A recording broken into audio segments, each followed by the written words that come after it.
in honor of Digital Learning Day, I thought I would do a video on at least how I view how digital materials and software can be used in conjunction with a physical experience. And this idea is typically called blended learning. You're blending the physical with the virtual or with the digital. Now, the most basic way to do this is the physical experience fundamentally doesn't change, and the virtual or the digital materials, the software, sites like Khan Academy, are used as a supplement. And it could be either teachers might direct students there saying, hey, we're understanding quadratic equations right now. Why don't you go to this site, do some practice problems, do some videos at your own time, at your own pace, and that'll help reinforce what's going on in the traditional curriculum. And frankly, most of the Khan Academy users are using it in this way. The 4 million unique users, most of them are using it. They have a traditional experience, and they're using it as a supplement. Maybe they missed some days in school, or maybe they needed more reinforcement, or maybe right before the exam, they wanted to review the material. Now, the next level, I would call it, is using the digital materials in a more substantive way and in a way that actually starts to impact what you can do with the physical time in the classroom. So obviously, we're all familiar with the traditional notion, and this doesn't happen in all classrooms, but the traditional notion is inside the classroom, you have lecture and some degree of review of homework and things like that, but it's fundamentally lecture-based in a traditional classroom. Not all classrooms are like this. Fundamentally classroom lecture-based, and then at home, that's where you do problem sets, typically called homework, because you do them at home. Now, when I started doing these YouTube videos, and this wasn't my idea, and this idea predates Khan Academy by a good bit, and teachers have been doing this even before Khan Academy videos existed, but I first learned about it when teachers said, hey, you already made a video on L'Hopital's rule, or you already made a video on Newton's laws. I don't need to do that lecture anymore to introduce students to that concept. So I'm having students get the lecture, view your lecture at home, and sometimes the teachers also make their own lectures. And then that frees up time in class to do problem sets and more open-ended projects. And it seems like a very subtle thing, and this is often called the flip, that the classroom has been flipped over here, homework in the classroom and then lectures at home.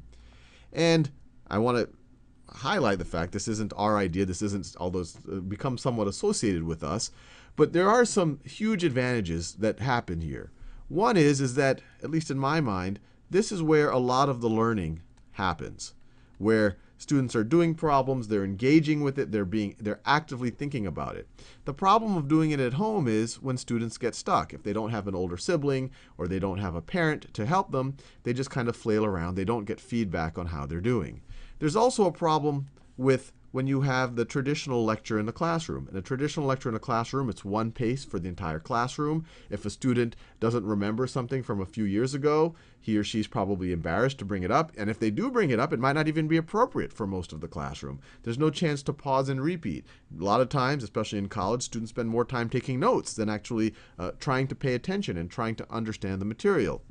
What happens when you put the lecture on demand at home is now students will be able to watch it when they're ready for it, when they're ready to be engaged with it, not just 7 in the morning when maybe they didn't get proper sleep the night before, their mind is wandering onto other things.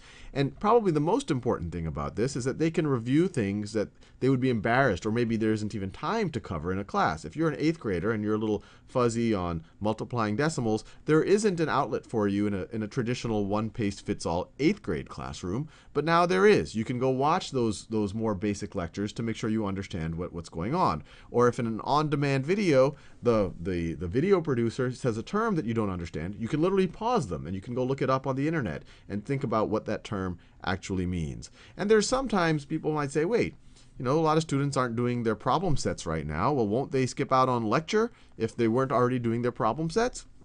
And I kind of have an idealistic view on that and a cynical view on that.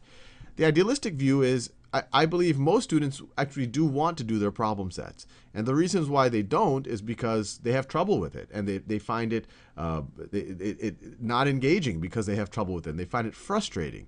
And that's why they give up on it. If they're allowed to work on things that are exactly at their pace that they can actually engage in, I fundamentally believe it's all humans it's one of the best highs a human can have, is actually learning new ideas. So if they're allowed to engage at a level that's appropriate for themselves, I think most students will do what is recommended for them at home. And on top of that, sites like Khan Academy have ways for teachers and students and parents to track what happens at home. And that actually gives even more information about, hey, why is that student watching lectures or doing homework problems at 2 in the morning? That's meta information that right now is getting lost. And the cynical view of it, let's say that whatever is assigned at home for some subset of students just doesn't happen. Let's say it just doesn't happen. And in that world, I actually think that if you had to pick of one of these things to happen in the classroom where you can ensure something is happening, I would say that you should be doing the problem sets and the projects rather than the lecture, because this is active learning, and it actually gives, it allows the student to interact with the material, it allows the peers to help each other, and it allows the teacher to see in real time before the exam how well students are actually understanding the material. The real tragedy is when students don't do this part and they just passively watch a lecture, then they might not even be they're not getting either of them, because the lecture isn't appropriate for them and they're not doing the real learning part, which is the problem solving. Now I want to be clear, what I just described here, I guess I called it the flip room, but flipping the classroom right over here, this is, I kind of view as a transition step. It's an improvement, but I think we can go even one step further, and we've already started to pilot that with some classrooms. And the one step further is using the power of digital learning to fundamentally rethink what you can do with a classroom. So right now, in this kind of number 1 and number 2 scenarios, we still have a, sometimes it's referred to as the Prussian model, where, in week 1, everyone does concept A, and then in week 2, everyone does concept B, and in week 3, everyone does concept C. And the problem with this is different people learn at different rates and take different amounts of time to learn different things. And so what this model does, it kind of moves everyone lockstep through a curriculum at the same time. It makes fixed when and how long you have to learn something, when and how long you have to learn something, and what ends up being the variable, and it has to be the variable because something has to give if you're just marching everyone together at the same pace. What's variable is how well students understand. How well students understand. And to some degree, this is true of the supplement, and this is true of even the flipped classroom, because you're still moving people together at a fixed pace. Now that we have tools, and Khan Academy we offer it for free, we're a not-for-profit, where students can learn material at their own pace, master concepts before moving on. And so that's one of the big problems with variable learning. If you have a C understanding of basic exponents, how can we expect you, as we march you to concept B, which is logarithms or more advanced exponents, how do we expect you to have anything better than even a cursory knowledge of that next thing? And at some point, you'll hit an actual wall.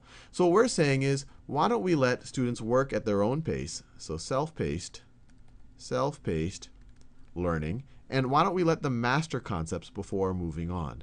And so what happens is, now the fixed idea is how well you master, so it's mastery, it's a high level of comprehension, and what's variable is when and how long students have access to learning it. And we've seen over and over again in some of the pilot classes we've done, when you allow students to all work at their own pace, master concepts before moving on, we're seeing students that 6 months ago you would have judged as maybe a remedial student or a slow student, and because they've had a chance to build their gaps and move ahead, they're now the second best, or they're the first best student in the class. And it makes it difficult to even say who is a strong or a weak student. And what this self-paced mastery does, especially when you couple it with data for the teacher, is it empowers the teacher to, instead of giving a one-paste-fits-all lecture, it empowers them to do direct problem solving with students, to mentor them directly, and it frees up class time. And this stuff, the self-paced, mastery-based digital learning, can be done at home or some fraction of class time, definitely not all of class time, and it frees up time for more open-ended creative things, open-ended and creative projects.